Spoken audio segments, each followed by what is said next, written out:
Are you going through a storm right now in your life? Then this message is for you. I want to read from Job chapter 1, verse 8. This is God talking to Satan as Satan has approached him, and this is God's response back to him.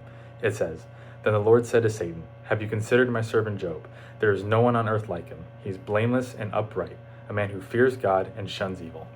And as you continue on through the book of Job, we learn that Job loses a bunch of things. He loses his health, he loses his family, he loses his livelihood. He goes through all these storms and all these bad things start to happen.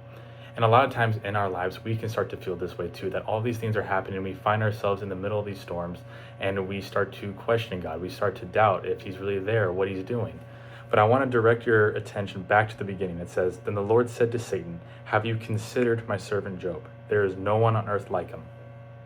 God didn't just know about the storm. He didn't just see it, but he actually allowed it to happen. And so many times the storms in our lives, we don't realize that it is God actually allowing it to happen. But too often we think that when we do find ourselves in the middle of troubles and hardships, that we think it's, oh, God's mad at me. Oh, I've done something wrong. Oh, I've messed up in some way. What is going on? When in actuality, it could actually be the exact opposite. That have you ever considered the fact that maybe you are on the right track? Maybe you are doing a lot of things well, and that's why you're getting hit by the enemy so often. You're going through all these storms, and God is allowing it because you are walking on the purpose that he has given to you. You are actually on the right path that he's placed before you, and that is why the enemy is trying so hard to deter you and to frustrate you. There's a common analogy that many people have probably heard. It's one of my favorites, but it says, "A burglar would never break into an empty home because there's nothing inside for him to steal." A burglar would never break into an empty house because there's nothing valuable inside for him to take. That he's only going to waste his time and prioritize the things where there's something valuable inside, where there's something that he wants.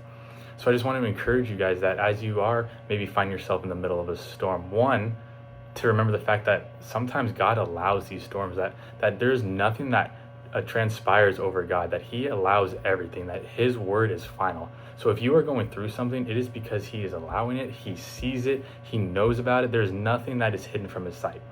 And two, I want you to remember that a lot of the times the storms that we are in life, it's attacks from the enemy. It's because we are on the right path. We are doing things right. That it's not because God is mad at you. It's not because that you've strayed away and you're on this completely wrong path. No, it actually could be you're doing everything right, and the enemy's just trying so hard to attack you. So I just want to encourage you guys with that, to remind yourself that God sees everything, God knows everything, that you are walking in purpose, that he has you, even in the middle of the storm, even in the middle of wherever you are. He's got you, he sees you, he is for you.